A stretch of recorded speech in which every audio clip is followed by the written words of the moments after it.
सत्य वचन, अमर वचन, जीवित वचन, दिव्य वचन, सत्य वचन, अमर वचन, जीवित वचन। साई दा बाबा बनी दा बाबा बगरे सा निरे सा निरे सा निरे सा निरे सा। दिव्य वचन, सत्य वचन, अमर वचन, जीवित वचन, दिव्य वचन, दिव्य वचन।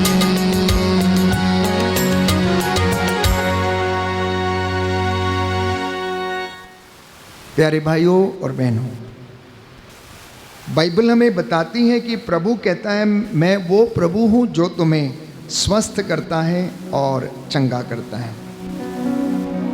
तुम अपने प्रभु ईश्वर की आराधना करोगे और वो तुम्हारे अन्न, जल और भंडारों को आशीर्वाद प्रदान करेगा और बीमारियां तुमसे दूर रखेगा। कहता मैं वो प्रभु हूँ जो तुम्हें चंगा करता है, लेकिन शर्त यह है कि तुम अपने परमेश्वर की आराधना करोगे और वो बीमारियां तुमसे दूर रखेगा और तुम्हारे अन्न, जल, भंडारों को आशीर्वाद देगा। हम आराधना करते हैं, मंदिर जाते हैं, प्रभु के दरबार में जाते हैं, स्तुति करते हैं, लेकिन शायद प्रभु की सेवा करने में हम लोग पीछे रहते हैं। और यही कारण है कि हमारी आटा गूंदने की परात कभी कभी खाली रहती है, अन्न, जल, भंडारों को आशीर्वाद नहीं मिलता है। निर्गमन ग्रंथ अध्याय 23 पद संख्या 25 में ये वचन आज मेरे और आपके लिए है कि तुम अपने प्रभु ईश्वर की सेवा करोगे और वह तुम्हारे अन्न, जल को आशीष देगा। और प्रभु कहता मैं तुमसे बीमारियां दूर रखूंगा। बोलो आमीन, hallelujah, hallelujah, hallelujah, hallelujah, hallelujah, hallelujah. प्रभु का वचन कहता है, प्रभु का वचन कहता है, निर्गमन ग्रंथ निर्गमन ग्रंथ अध्याय 23 अध्याय पद 23 संख्या 25, पद संख्या 25, तुम अपने प्रभु ईश्वर की तुम अपने प्रभु ईश्वर की सेवा करोगे सेवा करोगे और वह तुम्हारे अन्न, जल को आशीर्वाद प्रदान करेगा आशीर्वाद प्रदान करेगा और बीमारियां तुमसे दूर रखेगा। और बीमारियां तुमसे दूर रखेगा। Hallelujah, hallelujah, hallelujah. हालेलुया। तो प्रभु के इतने वादे हमारे साथ हैं और वो वादे सच्चे हैं, लेकिन फिर भी हम उनमें विश्वास करने में असमर्थ रहते हैं। आखिर क्यों हमारी जिंदगी अधिकांशतः अशांति में बीतती है? क्योंकि मनुष्य ईश्वर के वचन के अनुसार जीवन बिताने के लिए, प्यारे भाइयों और बहनों, असमर्थ रहता है। इसलिए शोक गीत में यह लिखा हुआ है, अध्याय 3 पद संख्या 40 में, हम अपने आचरण की जांच करें और परीक्षा करें। कहता है हम अपने आचरण की परीक्षा करें और अपने आचरण की जांच करें और प्रभु की ओर हम मुड़कर आ जाएं, हम उसकी ओर अभिमुख हो जाएं, हम अपने हृदय और हाथ ईश्वर की ओर कर लें। कहता है ईश्वर की ओर कर लें। अक्सर दुनिया में हाथ किसकी ओर रहते हैं? पड़ोसी की ओर, माता पिता की ओर, या किसी बड़े व्यक्ति की ओर कि हमें मिल जाए। बाइबल क्या कहती है? कहता अपने हृदय की परीक्षा करो, जांच करो, जांचो, उसकी ओर लौट कर चले आओ। और जब कहीं सब दरवाजे तुम्हारे बंद हो जाएं तो अपने हाथों को, कहता प्रभु की ओर बढ़ा लो। जिस तरह दासी की आंखें मालकिन के हाथों पर टिकी रहती हैं कि शाम को उसे कुछ मिलेगा, उसी तरीके से भक्त की आंखें भी ईश्वर के हाथों की ओर टिकी रहनी चाहिए। ये शोकगीत आज हमें बताता है। प्यारे भाइयों और बहनों, आपको हन्ना के विषय में मालूम है? सामुएल के पहले ग्रंथ में हम पढ़ते हैं अध्याय 1 पद संख्या 9 में कि हन्ना के कोई संतान नहीं थी और उसकी सौतन उसको आकर चिढ़ाया करती थी। जैसा कि आजकल हम देखते हैं कि घरों में यदि किसी के पास संतान नहीं है तो देवरानियाँ, जठानियाँ, उसकी ननंद और उसके पड़ोसी ना जाने कैसे कैसे ताने मारते हैं और उनको बांझ कहते हैं। ऐसा ही एलिजाबेथ के साथ भी था, ऐसा ही एलिजाबेथ के साथ भी था। एलिजाबेथ जो बांझ कहलाती थी पूरे समाज में, जिसको प्यारे भाइयों और बहनों उन तमाम बातों का सामना करना पड़ता था।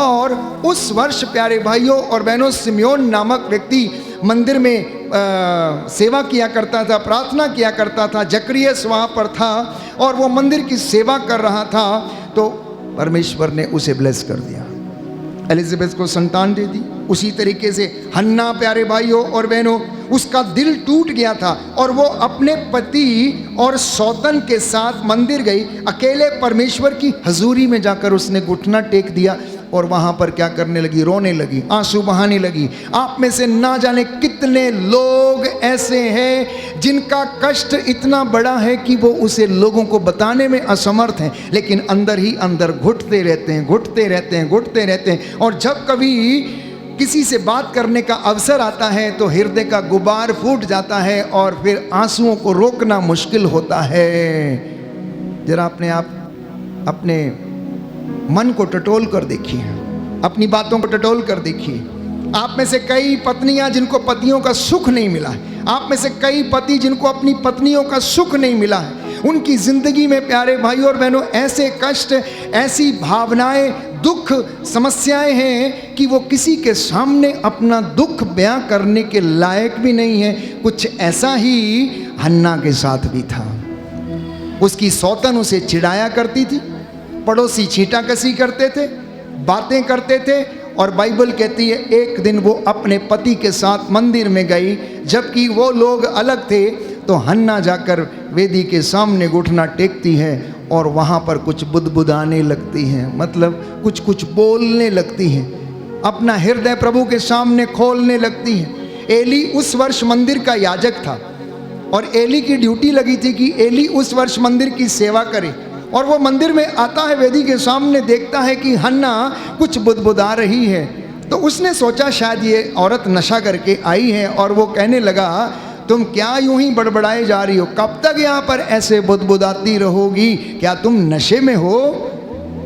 और बाइबल कहती है हन्ना ने उससे कहा, नहीं स्वामी, मैं नशे में नहीं हूं, मैं तो ईश्वर के सामने अपना हृदय खोल रही थी। कहती है मैं तो ईश्वर के सामने अपना हृदय खोल रही थी, ईश्वर से बातें कर रही थी। वो प्रभु जो स्वस्थ करता है, वो प्रभु जो चंगा करता है, वो प्रभु जो असंभव को संभव करने वाला, मैं उसके सामने अपना दुखड़ा रो रही थी। और बाइबल कहती है प्यारे भाइयों और बहनों कि उसने अपना हृदय परमेश्वर के सामने खोला। और जब एली ने उसकी इस बात को सुना तो एली ने उससे कहा, शांति में जाओ, इज़राइल के ईश्वर की स्तुति तुमने की है और तुम्हारी प्रार्थना सुनी गई है, कहता है। और उसके बाद हन्ना को सामुएल नामक पुत्र प्यारे भाइयों और बहनों उत्पन्न हुआ। परमेश्वर ऐसे महान कार्य हमारी, मेरी और आपकी जिंदगी में करता है। इसलिए हमें कभी भी प्यारे भाइयों और बहनों ईश्वर की उन शर्तों और उन वादों पर शक नहीं करना चाहिए। बात सिर्फ इतनी है, बाइबल ये कहती है यदि तुम अपने प्रभु ईश्वर की सेवा करोगे तो वो तुम्हारे अन्न, जल और भंडारों को आशीर्वाद देगा और तुम्हारी आटा गूंदने की परात को भी आशीष देगा। हालेलुया, हालेलुया, यीशु की स्तुति हो, यीशु को धन्यवाद, यीशु की आराधना हो, यीशु की महिमा हो, यीशु को धन्यवाद। Hallelujah, hallelujah, hallelujah. अधिकांशतः हमारे दिन प्यारे भाइयों और बहनों दुख में बीतते हैं। अधिकांशतः इंसान के दिन बाइबल कहती है दुख में बीतते हैं। आखिर क्यों? क्योंकि इंसान अपनी ही बातों में फंसता जाता, अपने ही बुने हुए जालों में फंसता जाता है और परमेश्वर की बातों पर ध्यान देने में असमर्थ रहता है। लेकिन परमेश्वर बार बार याद दिलाता है। यदि आप सुक्ति ग्रंथ अध्याय 4 पद संख्या 20 पढ़ेंगे तो वहाँ पर लिखा हुआ है, पुत्र मेरी बातों पर ध्यान दो, कान लगाकर मेरी शिक्षा को सुनो, उसे अपनी आँखों से ओझल मत करो, यह तुम में नवजीवन का संचार करेगी और तुम्हारे शरीर को स्वास्थ्य प्रदान करेगी। जिनको लगता है कि मेरा दुख सबसे भारी है, जिनको लगता है कि मैं कभी चंगा नहीं होऊंगा, जिसको लगता है कि मेरा सब कुछ मिट गया है, जिसको लगता है अब मेरा कुछ नहीं हो सकता है, इस वचन को ध्यान पूर्वक सुनना प्यारे भाइयों और बहनों। और प्रभु के वचन पर कान देना। दाहिना हाथ उठाकर मेरे पीछे दोहराइए, हालेलुया हालेलुया हालेलुया। हालेलुया। सुक्ति ग्रंथ स्तुति ग्रंथ अध्याय 4 अध्याय 4 पद संख्या 20। पद संख्या 20। प्रभु का वचन कहता है, प्रभु का वचन कहता है, पुत्र मेरी बातों पर ध्यान दो, पुत्र मेरी बातों पर ध्यान दो, कान लगाकर मेरी शिक्षा सुनो, कान लगाकर मेरी शिक्षा सुनो, उसे अपनी आंखों से ओझल न होने दो, उसे अपनी आंखों से ओझल न होने दो, उसे अपने हृदय में संजोए रखो, उसे अपने हृदय में संजोए रखो, और यह तुम में और यह तुम में नवजीवन का संचार करेगी नवजीवन का संचार करेगी, और तुम्हारे शरीर को और तुम्हारे शरीर को स्वास्थ्य प्रदान करेगी। स्वास्थ्य प्रदान करेगी। Hallelujah hallelujah hallelujah. हालेलुया। हे प्रभु यीशु, हे प्रभु यीशु, मेरे परिवार को, मेरे परिवार मेरे को, जीवन को मेरे जीवन को आशीष प्रदान कीजिए। आशीष प्रदान कीजिए। Hallelujah hallelujah hallelujah. हालेलुया। तो प्रियजनों, परमेश्वर चंगा करने वाला परमेश्वर, और उसने ऐसा किया। यीशु ने अंधों को आंखें दी, बहरों को कान दिए, गूंगों को वाणी दी, लंगड़ों को पांव दिए, अर्धांग रोगियों को चंगा किया, मुर्दों को जिलाया, 38 वर्ष के रोगी को उसने चंगा किया, कुबड़ी स्त्री को उसने सीधा किया, जलोदर की बीमारी से पीड़ित व्यक्ति को उसने चंगा किया, पाप में पकड़ी गई स्त्री को उसने क्षमा किया। तमाम ऐसे उदाहरण हैं जितने अपदूत ग्रस्त यीशु के पास आए, उन सभी लोगों को बंधनों से उसने आजाद किया। और ये वचन हम दिन रात सुनते हैं, प्रचारकों के माध्यम से, याजकों के माध्यम से, कोई ना कोई व्यक्ति कभी ना कभी आपको ये वचन सुनाता है, और आप भी खुद इन वचनों को बाइबल में पढ़ते हैं। फिर भी हमारा विश्वास कमजोर क्यों है? फिर भी हम इन वचनों पर भरोसा क्यों नहीं कर पाते हैं?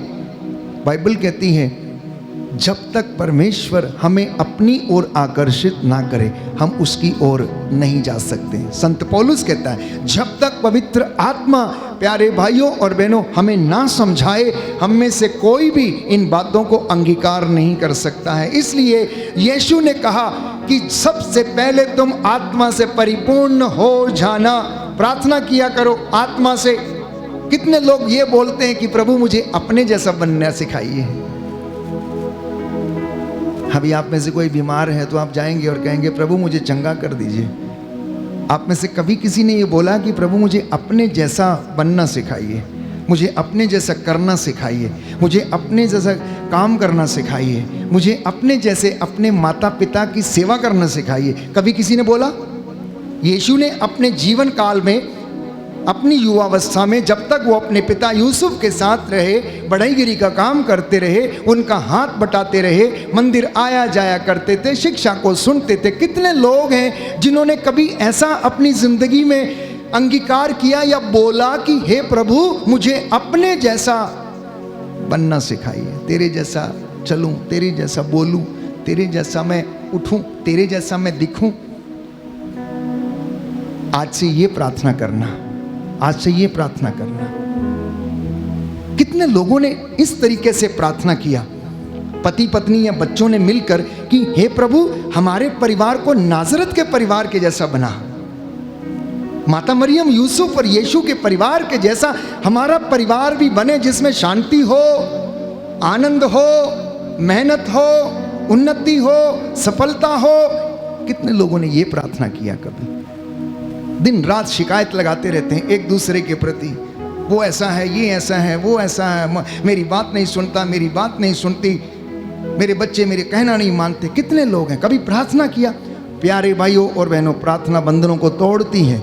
याद रखिए, आज तक यदि आपने ऐसा नहीं किया तो आज से शुरू कर देना इस तरीके से प्रार्थना करना, और मैं आपसे वादा करता हूं कि परमेश्वर आपकी जिंदगी में ये वचन भी पूरा करेगा कि आपके घर का मुखिया बनकर आपको संरक्षण प्रदान करेगा। उससे कहना कि मेरे घर में रक्षा स्तंभ लगा, उससे कहना कि मेरे घर की रखवाली कर, उससे कहना कि मेरे घर की अगुवाई कर, उससे कहना कि मेरे बच्चों की अगुवाई कर। रोना लोगों के सामने नहीं, हन्ना के जैसे यीशु के सामने, परमेश्वर के सामने, वेदी के सामने आकर घुटना टेक कर, आंसू बहाकर अपना हृदय प्रभु के सामने खोलना। प्यारे भाइयों और बहनों, अधिकांशतः हम मुंह खोलते हैं, शायद हृदय नहीं खोलते हैं। और जब हृदय खुलता है तो आंसू नहीं रुकते हैं। प्यारे भाइयों और बहनों, जब हृदय खुलता है आंसू नहीं रुकते हैं। और आपने अनुभव किया अपनी जिंदगी में, कई बार प्रार्थना करते समय आप में से कई लोग ये बोलते हैं कि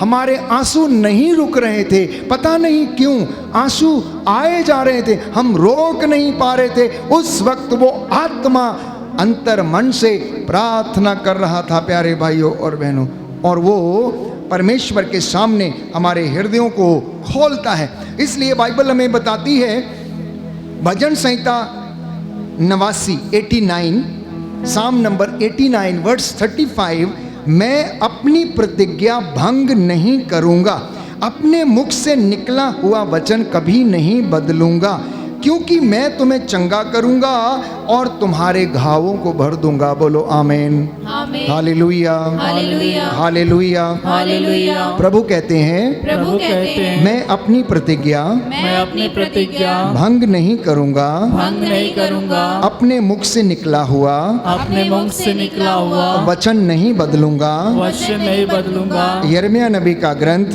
यिर्मयाह नबी का अध्याय 30 अध्याय पद 30 संख्या 17, पद संख्या 17, क्योंकि मैं प्रभु क्योंकि मैं प्रभु तुम्हें चंगा करूंगा तुम्हें चंगा करूंगा और तुम्हारे घावों को भर दूंगा। और तुम्हारे घावों को भर दूंगा। Hallelujah, hallelujah, hallelujah, hallelujah, hallelujah. Hallelujah. अब ये वचन प्रभु लोगों को सुनाता है अपने नबियों के माध्यम से, और जब वो स्वयं इस धरती पर थे, लोगों के बीच में थे, वचन सुना रहे थे, तो उसने कहा कि जा, तेरे विश्वास ने तुझे चंगा किया, जैसा तूने विश्वास किया वैसा तेरी जिंदगी में हो जाए। आप में से बहुत से लोग यहाँ बैठे हैं, वचन सुन रहे हैं, लेकिन ग्रहण करने की क्षमता और सामर्थ्य, पवित्रता, वो सबका लेवल जो है वो अलग अलग है, वो अलग अलग है। जो जैसा विश्वास करेगा वो अपने जीवन में वैसी महिमा देखेगा, वो वैसी महिमा देखेगा। प्रभु ने अर्धांग रोगी से पूछा, क्या तुम चंगे हो जाना चाहते हो? जो 38 वर्ष से वहाँ कुंड के पास पड़ा रहता था, उसने कहा मेरा कोई भी नहीं है, मेरा कोई नहीं है जो मुझे, जब स्वर्गदूत इस कुंड के पानी को हिलाने के लिए आता है तो मुझे उसमें कोई डाल दे। क्योंकि धारणा ये थी कि जब स्वर्गदूत पहली बार उस कुंड में उतरेगा और पानी को हिलाएगा, यदि कोई बीमार व्यक्ति को सबसे पहले उसमें डाल दिया जाता था तो वो स्वस्थ हो जाता था। अर्धांग रोगी जो वहाँ पर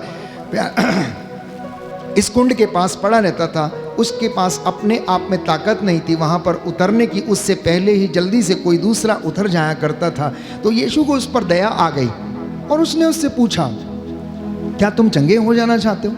उसने कहा मेरा कोई भी नहीं है, मेरे पानी में उतरने से पहले ही कोई दूसरा उसमें उतर जाता है। और प्रभु को दया आई और उसने उसे चंगा कर दिया। ना जाने कितने सालों से, कितने वर्षों से, 38 वर्षों से वो स्वस्थ होने की राह देख रहा था। आप में से लोग 38 दिन नहीं होते हैं, अगर कोई बीमार पड़ गया 38 दिन बिस्तर के ऊपर पड़ गया तो हाय तौबा होने लगती है, बिल्कुल पूरा घर सिर के ऊपर उठा लेते हैं, लड़ाई झगड़ा, ये हो गया वो हो गया। 38 दिन प्यारे भाइयों और बहनों, मनुष्य की क्षमता नहीं कि अपने दुख को सहन कर सके। और ये व्यक्ति 38 वर्षों से सिलोआम के उस कुंड के पास प्यारे भाइयों और बहनों पड़ा रहता था, ये सोच के कि अब मुझे मौका मिलेगा और मैं उस कुंड में जाऊंगा और मुझे चंगाई मिलेगी। 38 घंटे कोई बीमार हो जाए, बिस्तर पे पड़ जाए तो हाय तौबा मचाने लगता है प्यारे भाई और बहनों। किसी किसी को दुख सहने का सामर्थ्य नहीं, दर्द सहने का सामर्थ्य नहीं, कष्ट सहने का सामर्थ्य नहीं है। 38 वर्ष बहुत लंबा समय है, बहुत लंबा समय है। बात यहां पर यह है कि इन 38 वर्षों में जो उसकी तपस्या थी चंगाई पाने की, प्रभु से वरदान पाने की, उसमें कितनी तीव्रता थी, उस बात को जाहिर किया गया यहां पर, उस बात को जाहिर किया गया। और उस व्यक्ति ने हार नहीं मानी, वो लगातार वहां पर जाया करता था, बैठा करता था। और मैं समझता हूं उसके इसी लगातार कार्यों और निवेदनों और मध्यस्थता को प्रभु ने प्रार्थना को सुना और स्वयं उसके पास आकर उससे पूछा, क्या तुम चंगे हो जाना चाहते हो? हाँ प्रभु, चाहता तो हूँ, लेकिन मेरा कोई है नहीं, मेरे से पहले ही कोई इसमें उतर जाता है। और प्रभु को दया आई और उसने चंगा किया। प्यारे भाइयों और बहनों, अगर आप चाहते हैं कि आपके परिवार में उन्नति के झरने बहते रहें, दया और करुणा के झरने बहते रहें, तो आप प्रार्थना में बने रहना, प्रार्थना की तीव्रता को बढ़ाना, प्रार्थना की एकाग्रता को बढ़ाना, प्रार्थना में आप चाहे आपको अच्छा लगे या ना लगे, परंतु नियमित रूप से आप अपनी वेदी के सामने उपस्थित होकर परमेश्वर का धन्यवाद करना और सारी चीज़ों के लिए, कष्टों के लिए, बीमारियों के लिए, रोगों के लिए, प्यारे भाइयों और बहनों, प्रार्थना करना। क्योंकि प्रभु अपने वादे का पक्का है, वो अपना वादा पूरा करेगा, लेकिन वो हमारे प्यार को, हमारी मध्यस्थता को, हमारी प्रार्थना को देखना चाहता है कि हम कितने प्रभु के सामने उपस्थित होकर प्रार्थना करते हैं। तो परमेश्वर वो परमेश्वर है जो हमें स्वस्थ करता है।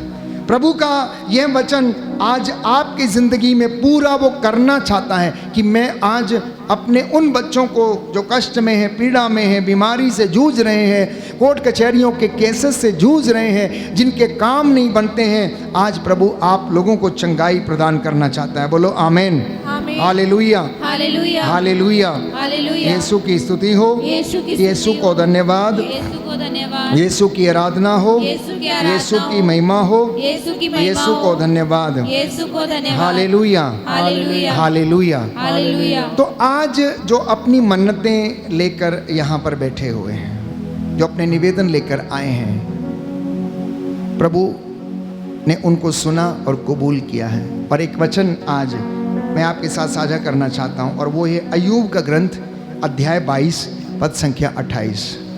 अय्यूब का ग्रंथ अध्याय 22 पद संख्या 28 लिखा है, प्रभु आपकी मन्नतें पूरी करेगा, तुम्हारी सब योजनाएं सफल होंगी, तुम्हारा मार्ग प्रकाशमान होगा।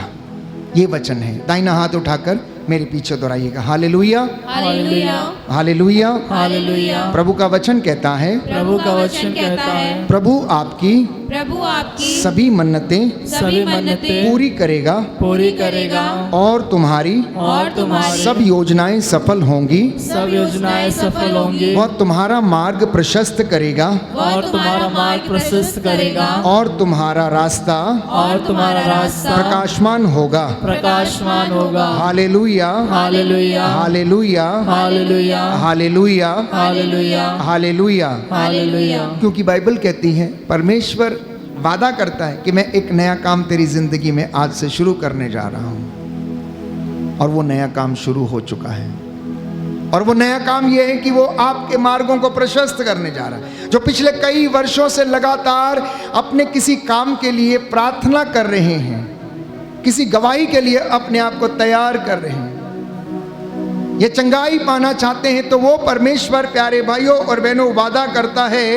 लिखा है यशायाह नबी का ग्रंथ अध्याय 43 पद संख्या 18 से 19 कि परमेश्वर आपके जीवन में एक नया काम करना चाहता है, और इस उम्मीद के साथ आप लोग जीना और आगे बढ़ना, आत्मिक उन्नति करना, परमेश्वर को मौका देना अपने जीवन में, परिवार में, कि वो नया काम आपके जीवन में शुरू हो जाए। अब वो नया काम चाहे आपका बिजनेस हो, चाहे आपकी नौकरी हो, चाहे आपको संतान का वरदान हो, चाहे आपके खेत खलिहानों में उन्नति क्यों ना हो, चाहे आपका नया घर क्यों ना बनने वाला हो, चाहे आपको नौकरी क्यों ना मिलने वाली हो, ये नया काम कुछ भी हो सकता है।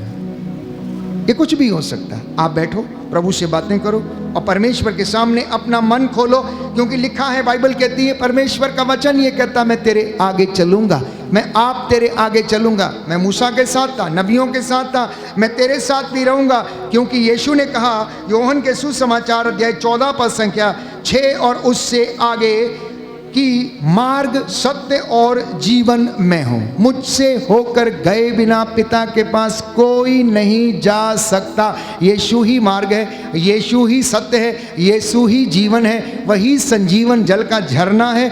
जो कोई उसके पास आता है, प्यारे भाइयों और बहनों, वो कभी भी खाली नहीं जाएगा, कभी भी खाली नहीं जाएगा। जो उसके दरबार में आता है कभी भी खाली नहीं जाता है। इसलिए प्रार्थना करना, प्रार्थना में सामर्थ्य है, प्रार्थना बंधनों को तोड़ती है, प्रार्थना प्यारे भाइयों और बहनों स्वर्ग के द्वार को खोलती है। प्रार्थना हमें सांत्वना देती है। प्रार्थना से हमारे दुखों का निवारण होता है। प्रार्थना से हमें ढारस मिलता है, क्योंकि रास्ता दिखाने वाला वो है। इसलिए चंगाई के ये वचन आपको हिम्मत देंगे। जो बीमार हैं, जो रसौलियों से पीड़ित हैं, कैंसर से पीड़ित हैं, अनेक प्रकार की बीमारियों से जूझ रहे हैं, बाइबल हमें बताती है, मैंने वचन आपके लिए पढ़ा, निर्गमन ग्रंथ अध्याय 23 पद संख्या 25, तुम अपने प्रभु ईश्वर की आराधना करोगे और वो तुम्हारे अन्न जल को आशीष प्रदान करेगा और बीमारियां तुमसे दूर रखेगा। सुंदर वचन है। विधि विवरण ग्रंथ अध्याय 28 पद संख्या 1 और उससे आगे, यदि तुम उसकी आज्ञाओं का पालन करोगे, उसके रास्ते पर चलोगे, उसके मार्ग पर चलोगे, कहता है देहात में तेरा कल्याण होगा, नगर में तेरा कल्याण होगा, गांव में तेरा कल्याण होगा, जिस जगह पर तू रहेगा उस जगह पर तेरा कल्याण होगा। घर से बाहर आते और जाते समय, दोनों समय तुम्हें आशीर्वाद मिलेगा। तेरे दफ्तर में जहां तू बैठेगा वहां भी परमेश्वर तुझे ऊंचा उठाएगा और तेरा कल्याण करेगा। जिस जिस जगह पर तू कदम रखेगा उस जगह को वो तेरे अधिकार में देगा, ये उसका वादा है। वो यहोवा परमेश्वर प्यारे भाई और बहनों हमसे बातें करता है। वो यहोवा परमेश्वर आज मुझे और आपको वो आनंद और शांति प्रदान करना चाहता है। इसलिए कहना कि हे प्रभु मुझ पर दया कर, क्रुद्ध हुए बिना मुझे दंड दे, ये प्रार्थना करना है।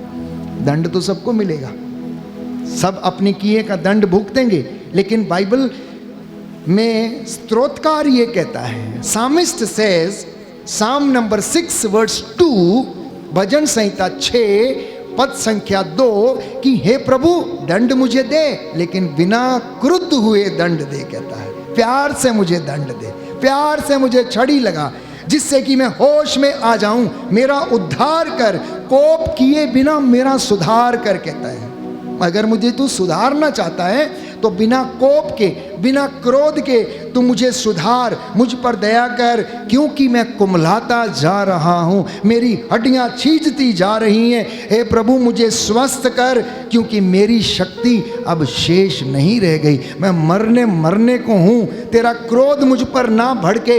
ये एक भक्त की प्रार्थना है परमेश्वर के सामने। प्यारे भाइयों और बहनों, परमेश्वर हमारे बाहरी स्वभाव को नहीं देखता, अंतर्मन को देखता है, हमारे उत्साह को देखता है, हमारे विश्वास को देखता है, हमारी दृढ़ता को देखता है, हमारे विचारों की पवित्रता को देखता है। हम कितना उसके लिए समय देते हैं, हम कितना उसके पास प्यारे भाइयों और बहनों प्यार से जाते हैं, कितना निस्वार्थ भाव से उसकी सेवा करते हैं। वो इन तमाम बातों को देखता है और हमें आशीष प्रदान करता है। बोलिए आमीन, हालेलुया, हालेलुया, हालेलुया। एक सुंदर गीत हम गाते हैं कि मैं अकेला तुझे कभी नहीं छोड़ूंगा।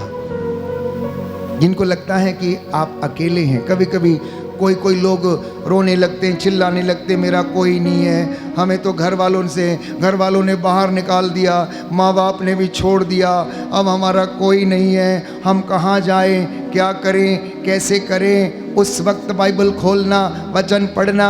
बाइबल कहती है दुख में ईश्वर के साथ लिपटे रहना, अंत में तुम्हारा कल्याण अवश्य होगा। प्रवक्ता ग्रंथ अध्याय 2 पद संख्या 3 और उससे आगे, कि तुम ईश्वर से लिपटे रहो ताकि अंत में तुम्हारा कल्याण होगा। दुनिया छोड़ दे, प्रभु कहता मैं नहीं छोड़ूंगा। माँ तुझे भुला दे, दूध मुए बच्चे को भुला दे, लेकिन मैं तुझे नहीं भुलाऊंगा। हमारा मन बड़ा कच्चा हो जाता है, हमारा मन बड़ा कच्चा हो जाता है, बड़े उदास हो जाते हैं। ये गाना, ये गीत प्रभु की महिमा के लिए हम गा रहे हैं, ये आपको नई स्फूर्ति प्रदान करे। और उसके बाद मैं आपके साथ वचन साझा करूंगा कि परमेश्वर आपकी लड़ाई वो खुद लड़ेगा। जैसा कि वचन निर्गमन ग्रंथ अध्याय 14 पद संख्या 14 में लिखा है कि वो तेरी लड़ाई आप लड़ेगा, तुझे लड़ने की ज़रूरत नहीं। आप में से बहुत से लोग हैं, अगर मैं आपसे गवाहियाँ पूछूंगा तो आप खड़े होकर ये बोलने को तैयार हैं कि प्रभु के वचनों ने हमारी ज़िंदगी बदल दी है, प्रभु के वचनों ने हमें हमारी ज़िंदगी में क्या से क्या कर दिया, भाग्य पलट दिया,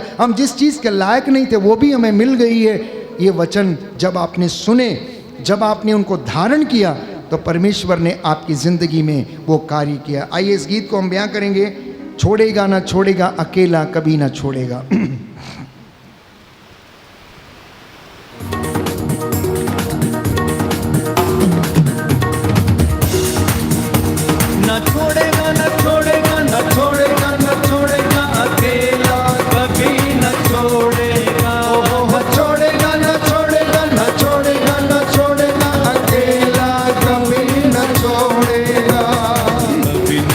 कभी नहीं, कभी नहीं, कभी नहीं छोड़ेगा। कभी नहीं, कभी नहीं, कभी नहीं, कभी नहीं छोड़ेगा। तूफानों में साथ है, मैदानों में साथ है। तूफानों में साथ है, मैदानों में साथ है। जंग उसकी वो खुद ही लड़े, निशानों में साथ है। जंग उसकी वो खुद ही लड़े, निशानों में साथ है। न छोड़ेगा, न छोड़ेगा, न छोड़ेगा, न छोड़ेगा, अकेला कभी न छोड़ेगा। न छोड़ेगा, न छोड़ेगा, न छोड़ेगा, न छोड़ेगा, अकेला कभी न छोड़ेगा। कभी नहीं, कभी नहीं, कभी नहीं, कभी नहीं छोड़ेगा। कभी नहीं, कभी नहीं, कभी नहीं, कभी नहीं छोड़ेगा। वो बातों का सच्चा है, निर्वाह अच्छा है। वो बातों का सच्चा है, निर्वाह अच्छा है। वो भी आदि और अंत है, अल्फा ओमेगा है। वो भी आदि और अंत है, अल्फा ओमेगा है। न छोड़ेगा, न छोड़ेगा, न छोड़ेगा, न छोड़ेगा, अकेला कभी न छोड़ेगा। न छोड़ेगा, न छोड़ेगा, न छोड़ेगा, अकेला कभी न छोड़ेगा। कभी नहीं, कभी नहीं, कभी नहीं, कभी नहीं छोड़ेगा। कभी नहीं, कभी नहीं, कभी नहीं, कभी नहीं छोड़ेगा। वो तन्हा रातों में, जिंदगी के सन्नाटों में, हमें वो तन्हा रातों में, जिंदगी के सन्नाटों में, हर नाउमीदी में, हर मुश्किलातों में, हर नाउमीदी में, हर मुश्किलातों में। न छोड़ेगा, न छोड़ेगा, न छोड़ेगा, न छोड़ेगा, अकेला कभी न छोड़ेगा।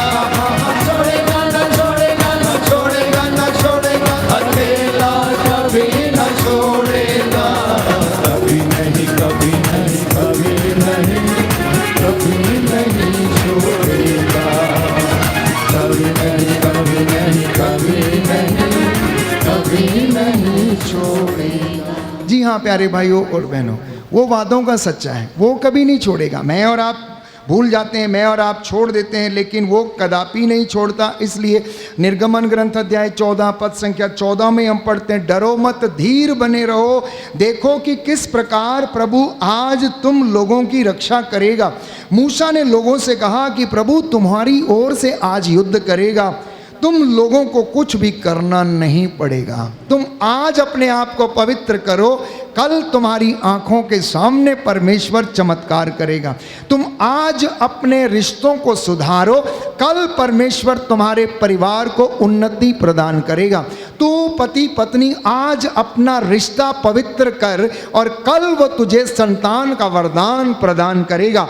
आज तू अपने सभी बड़े बुजुर्गों को क्षमा कर, माफ कर, और कल परमेश्वर तुझे उन्नति प्रदान करेगा, क्योंकि तुझे कुछ नहीं करना पड़ेगा। तू बस खड़ा होकर उसकी नजात के काम देख कि वो काम कैसे करता है। और परमेश्वर इतना महान है कि उसने मूसा के छोटे से डंडे के द्वारा जो उसने पानी पर लहराया, सारी रात पूरब से हवा चलाई और पानी को 2 भागों में विभाजित कर दिया। प्यारे भाइयों और बहनों, परमेश्वर का वचन जीवंत, सशक्त और दुधारी तलवार से भी ज्यादा तेज है। और उसका वचन एक बार अगर बोल दिया गया है तो वो अपना काम पूरा करके वापस नहीं लौटता है, वो अपना पूरा काम करने के बाद ही लौटता है। बाइबल कहती है, परमेश्वर का वचन कहता, मेरी वाणी जो चाहती है वो कर डालती है। मेरी वाणी जो चाहती है वो कर डालती है और अपना उद्देश्य पूरा करने के बाद मेरे पास लौटती है। इसलिए प्रवक्ता लिखता है अध्याय 2 पद संख्या 6 में, ईश्वर पर निर्भर रहो और वह तुम्हारी सहायता करेगा। प्रभु के भरोसे सन्मार्ग पर आगे बढ़ते रहो और वो तुम्हें उन्नति प्रदान करेगा। बोलो आमीन। आमीन। दाहिना हाथ उठाकर वचन दोहराना, हालेलुया। हालेलुया। प्रवक्ता ग्रंथ प्रवक्ता ग्रंथ अध्याय 2 अध्याय 2 पद संख्या 6, पद संख्या 6। प्रभु का वचन कहता है, प्रभु का वचन कहता है, ईश्वर पर निर्भर रहो ईश्वर पर निर्भर रहो और वह तुम्हारी सहायता करेगा। और वह तुम्हारी सहायता करेगा। प्रभु के भरोसे प्रभु के भरोसे सन्मार्ग पर आगे बढ़ते जाओ। सन्मार्ग पर आगे बढ़ते जाओ। Hallelujah, hallelujah. Hallelujah, hallelujah. Hallelujah. Hallelujah. प्रभु का वचन कहता है, प्रभु का वचन कहता है, हबक्कुक नबी का ग्रंथ हबक्कुक नबी का ग्रंथ अध्याय 2 अध्याय 2 पद संख्या 4, पद संख्या 4। जो धर्मी है जो धर्मी है अपनी धार्मिकता के कारण अपनी धार्मिकता के कारण सुरक्षित रहेगा। सुरक्षित रहेगा। Hallelujah, hallelujah. Hallelujah, hallelujah. Hallelujah. Hallelujah. तो सुरक्षित रहना चाहते हैं तो धर्मी बन जाना। सुरक्षित रहना चाहते हैं, धर्मी बन जाना। मैं नहीं कह रहा, बाइबल कहती है। हबक्कुक नबी का ग्रंथ अध्याय 2 में हम पढ़ते हैं कि जो धर्मी है वो अपनी धार्मिकता के कारण बचा रहेगा, सुरक्षित रहेगा। परमेश्वर उसे ब्लेस करता रहेगा और उसे धार्मिकता का पुरस्कार प्रदान करेगा। धार्मिकता का पुरस्कार प्रदान करेगा। इसलिए उस धार्मिकता में जीवन बिताना, live in the righteousness of God, परमेश्वर की धार्मिकता में जीवन बिताना, और वो आप लोगों को और मुझे आशीष प्रदान करेगा। जेरुस नामक व्यक्ति जो अधिकारी था, आप उसके विषय में जानते हैं। मत्ती मार्कुस के सुसमाचार अध्याय 5 पद संख्या 21 और उससे आगे बाइबल कहती है कि सभागृह का जेरुस नामक अधिकारी यीशु के पास आया और कहने लगा कि मेरी बेटी मरने पर है, आइए उस पर हाथ रख दीजिए जिससे कि वह अच्छी हो जाए। और यीशु उसके घर गए और उसने उसकी बेटी का हाथ पकड़ा और कहा कि तालिता कुम्मी, अर्थात ओ लड़की मैं तुझसे कहता हूँ उठ, और वो उठ बैठती है और वो उसे जीवन दान देते हैं और बाद में कहते हैं कि लड़की को कुछ खाने को दे दो। उसने विश्वास किया, उसने विश्वास किया। प्यारे भाइयों और बहनों, एक शतपति यीशु के पास आता है और कहने लगता है कि मेरा नौकर बीमार है, आप एक शब्द कह दीजिए और वो चंगा हो जाएगा। कहने लगा मेरे अंडर में बहुत सारे लोग काम करते हैं, मैं एक से कहता हूँ आओ तो आता है, दूसरे से कहता हूँ जाओ तो वो जाता है, तीसरे से कहता हूँ ये करो तो वो करता है। और यदि आप मुझसे ये कहें कि तेरा नौकर अच्छा हो गया, जा अपने घर जा ऐश कर, तो मैं विश्वास करता हूँ कि ऐसा हो जाएगा। प्रभु आप एक शब्द कह दो। तो परमेश्वर के वचन में वो सामर्थ, उसके वचन में वो ताकत है। प्यारे भाइयों और बहनों, वो ताकत इसलिए है क्योंकि यीशु मसीह जिंदा है, वो जीवितों का परमेश्वर है। बाइबल कहती है योहन के सुसमाचार अध्याय 20 पद संख्या 24 से लेकर 25 तक, थॉमस ने कहा कि मैं जब तक उसके हाथों में जो छेद है उंगलियां ना डाल लूं और उसकी बगल में जो छेद है उसमें अपना हाथ ना डालूं तब तक विश्वास नहीं करूंगा। यीशु ने उससे कहा थॉमस आओ और देखो, आपसे भी यही कह रहा है, आपसे भी यही कह रहा है। एंथोनी आओ और देखो, फ्रांसिस आओ और देखो, कमल आओ और देखो, ये मेरे हाथ हैं, ये मेरे पैर हैं, ये मेरी बगल है, ये मैं वचन तुमको बता रहा हूं। तुम सुनते हुए भी बहरे क्यों हो रहे हो? आंखें होते हुए भी अंधे क्यों हो जाते हो? तुम्हारे मन की और विश्वास की आंखें इतनी कमजोर क्यों? आओ और देखो, अपने हाथ डालो। आप में से किसी को विश्वास नहीं है, प्रभु आपको खुला चैलेंज करता है। पूजा आपको खुला चैलेंज करता है प्रभु, आओ और देखो, आओ और देखो कहता है। मुझ में विश्वास करोगी तो मेरी महिमा देखोगी, अगर विश्वास नहीं करोगी तो दर दर भटकती रहोगी और तुम्हारा कुछ नहीं होगा। ये परमेश्वर का वचन आज हमें सिखाता है।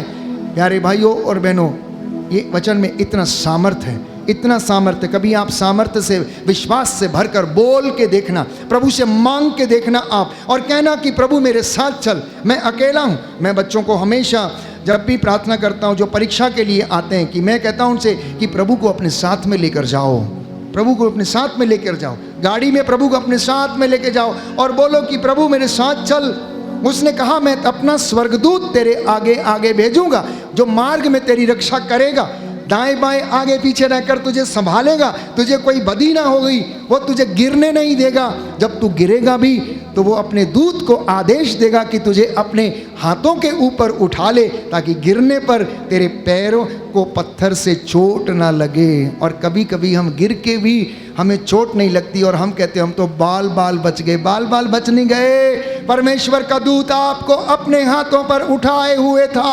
किसी न किसी के वजह, किसी न किसी की प्रार्थना की वजह से, चाहे वो आपके पापा की, चाहे वो आपकी मम्मी की, चाहे वो आपके भाई या बहन की, चाहे वो आपकी धार्मिकता की, प्रार्थना के सामर्थ्य की बदौलत आपको उसने बचाया, दुर्घटना से बचाया, बीमारी से बचाया, आपके शरीर के अंग को उसने अच्छा किया, आपको उसने नया जीवन दिया। और हमारे मन से क्या निकलता है, मुंह से क्या निकलता, हम बाल बाल बच गए, हम नया जीवन मिल गया। वो नया जीवन देने वाला परमेश्वर है।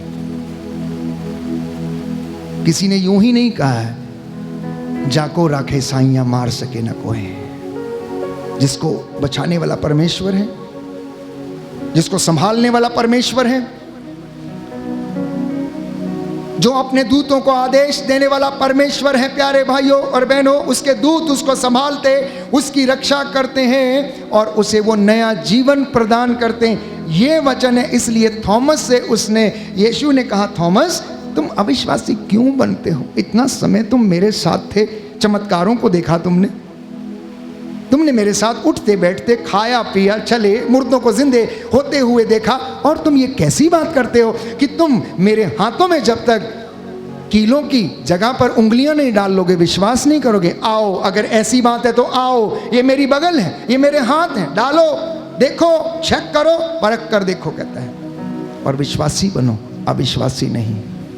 विश्वासी बनो कहता है, क्योंकि अविश्वासी बनने से तेरा नाश है। प्यारे भाइयों और बहनों, यदि परमेश्वर का वरदान आप और मैं अपनी जिंदगी में देखना चाहते हैं तो आप में से जितने भी लोग हैं वचन को पढ़ना शुरू करो। अगर आप मसीह के अनुयायी बनना चाहते हैं तो वचन को पढ़ना शुरू करो। लोगों को सुनना कम करें, लेकिन वचन को पढ़ना ज्यादा शुरू करें, पवित्र आत्मा से प्रार्थना करके, ताकि पवित्र आत्मा आपको इन वचनों की व्याख्या करे, आपको समझाए। क्योंकि पवित्र आत्मा ईश्वर के हृदय को, रहस्यों को जानता है और वो अपने रहस्यों को आपके ऊपर और आपके परिवार के ऊपर प्रकट करेगा और आपको आत्माओं की परख करने का वो सामर्थ्य मिलेगा। Hallelujah, hallelujah, hallelujah, hallelujah. यीशु की स्तुति हो, यीशु की यीशु स्तुति को हो, धन्यवाद, यीशु को यीशु की धन्यवाद, आराधना हो, यीशु की यीशु की आराधना, महिमा हो, यीशु की महिमा यीशु हो, को धन्यवाद। यीशु को धन्यवाद। यीशु ने कहा, यीशु ने कहा, ऐ थके मांदे ऐ थके मांदे और बोझ से दबे हुए लोगों, और बोझ से दबे हुए तुम लोगों, सब मेरे पास आओ, तुम सब मेरे पास मैं आओ, तुम्हें विश्राम दूंगा। मैं तुम्हें विश्राम दूंगा। मेरा जुआ अपने ऊपर ले लो मेरा जुआ अपने ऊपर ले लो और मुझसे सीखो, और मुझसे सीखो। मैं स्वभाव से नम्र और विनीत हूँ। मैं स्वभाव से नम्र और hallelujah, hallelujah, hallelujah, hallelujah, hallelujah, hallelujah, hallelujah. Hallelujah. इसलिए प्रभु आपको और मुझे ये संदेश देते हैं, एजेकियल नबी के ग्रंथ अध्याय 36 पद संख्या 25 और उससे आगे, मैं तुम लोगों पर पवित्र जल छिड़कूंगा और तुम पवित्र हो जाओगे। मैं तुम लोगों को तुम्हारी सारी अपवित्रता से और तुम्हारी सब देवमूर्तियों के दूषण से शुद्ध कर दूंगा। मैं तुम लोगों को एक नया हृदय दूंगा और तुम में एक नया आत्मा रख दूंगा। मैं तुम्हारे शरीर से पत्थर का हृदय निकालकर तुम लोगों को रक्त मांस का हृदय प्रदान करूंगा। मैं तुम लोगों में अपना आत्मा रख दूंगा, जिससे कि तुम मेरी संहिता पर चलोगे और ईमानदारी से मेरी आज्ञाओं का पालन करोगे। तो परमेश्वर की संहिता पर चलना, प्यारे भाइयों और बहनों, आत्मा की अगुवाई हमारी ज़िंदगी में होना अनिवार्य है। अगर आप पवित्र वचन के अनुसार जीना चाहते हैं तो प्रार्थना करें कि परमेश्वर हम में अपनी आत्मा का संचार करे और हम सूखी हड्डियों में फिर से जान आ जाए। जिनके विचार सूखे हैं, जिनका मन सूखा है, जिनका हृदय सूखा है, जिनमें प्रेम का अभाव है, जो क्षमा करने में कमज़ोर हैं, जो क्षमा करने में पीछे हैं, प्यारे भाइयों और बहनों, वो तिल तिल करके इस जिंदगी में, इस दुनिया में यूं ही मरते रहते हैं। लेकिन जो खुश मिजाज हैं, जो सकारात्मक हैं, जिनकी सोच प्यारे भाइयों और बहनों सच्ची है, जिनकी सोच सकारात्मक है, वो ईश्वर के शागिर्द हैं, वो ईश्वर की महिमा के दर्शन करेंगे। इसलिए संत पौलुस कहता है फिलिपियों को लिखते हुए कि ईश्वर में आप सदा आनंदित रहें। मैं फिर कहता हूँ कि तुम ईश्वर में सदा आनंदित रहो। आइए हम प्रार्थना करें। ये चंगाई की प्रार्थना का समय, अपनी आंखों को बंद रखें। वचन आपने सुना है, एक एक वचन प्यारे भाइयों और बहनों 100 आने खरा और सच्चा है, और ये वादे आज आपकी ज़िंदगी में पूरे होंगे। डर मत, ढारस रख, मैं तेरा परमेश्वर तुझे स्वास्थ्य प्रदान करूंगा, मैं तेरी सारी ज़रूरतों में मैं तेरे साथ रहूंगा। तू बस चुपचाप खड़ा होकर मेरी नजात के काम देख। मूसा कहता है लोगों से, प्यारे भाइयों और बहनों, कि तुम चुपचाप खड़े होकर परमेश्वर की महिमा के काम देखो, तुम्हें कुछ करने की आवश्यकता नहीं। योशुआ कहता है तुम आज अपने आप को पवित्र करो, कल प्रभु तुम्हारी आंखों के सामने चमत्कार करेगा। बोलिए amen, amen, hallelujah, hallelujah, hallelujah, hallelujah, hallelujah. Hallelujah. हे प्रभु यीशु, हे प्रभु यीशु, मेरे जीवन में, मेरे जीवन मेरे में, परिवार में मेरे परिवार में आ जाइए, आ जाइए, आशीष प्रदान कीजिए। आशीष प्रदान कीजिए। Hallelujah, hallelujah. मैं आपकी आराधना करता हूँ, मैं आपकी आराधना करता हूँ, आपकी महिमा गाता हूँ, आपकी महिमा गाता हूँ, जय जयकार करता हूँ। जय जयकार करता हूँ। Hallelujah, hallelujah, hallelujah, hallelujah, hallelujah. Hallelujah. हे प्रभु यीशु, हे प्रभु यीशु, आज का ये वचन आज का ये वचन मेरे लिए है, मेरे लिए मेरे है, परिवार के लिए है। मेरे परिवार के मैं लिए वादा है। करता हूँ मैं वादा करता आपकी हूँ, सेवा करूँगा, आपकी सेवा करूँगा, अपने परिवार के साथ मिलकर अपने परिवार के साथ मिलकर आपकी महिमा के गीत गाऊंगा। आपकी महिमा के गीत गाऊंगा। हे प्रभु यीशु, हे प्रभु यीशु, मुझे क्षमा कीजिए मुझे क्षमा कीजिए उन बातों के लिए उन बातों के जो लिए जाने अनजाने में जो जाने अनजाने में मेरे परिवार से, मेरे परिवार से, मेरे जीवन के द्वारा मेरे जीवन के द्वारा घटित हो गई हैं। घटित हो गई है। Hallelujah, hallelujah, hallelujah, hallelujah. हे प्रभु यीशु, हे प्रभु यीशु, मैं हर बुराई से मैं हर बुराई से दूर रहूंगा, दूर रहूंगा। मुझे आशीर्वाद दीजिए। मुझे आशीर्वाद दीजिए। Hallelujah, hallelujah, hallelujah, hallelujah, hallelujah, hallelujah, hallelujah. Hallelujah. प्रभु की महिमा करें। अमृत वाणी तेरी, अमृत वाणी तेरी, वास्तव में प्रभु की वाणी अमृत है। वो जीवन प्रदान करती है, वो टूटे हुओं को ढारस बंधाती है, जो कमज़ोर हैं उन्हें आशीर्वाद देती हैं। प्यारे भाई और बहनों, जितने भी लोग अपनी मन्नतें लेकर प्रभु के दरबार में आए हैं और इस वेदी के सामने नतमस्तक हैं, प्रार्थना करना, अपनी सारी ज़रूरतों को एकाग्र होकर, एक मन होकर प्रार्थना करना। आपका एक भी आंसू व्यर्थ नहीं जाएगा, आपकी एक भी प्रार्थना व्यर्थ नहीं जाएगी।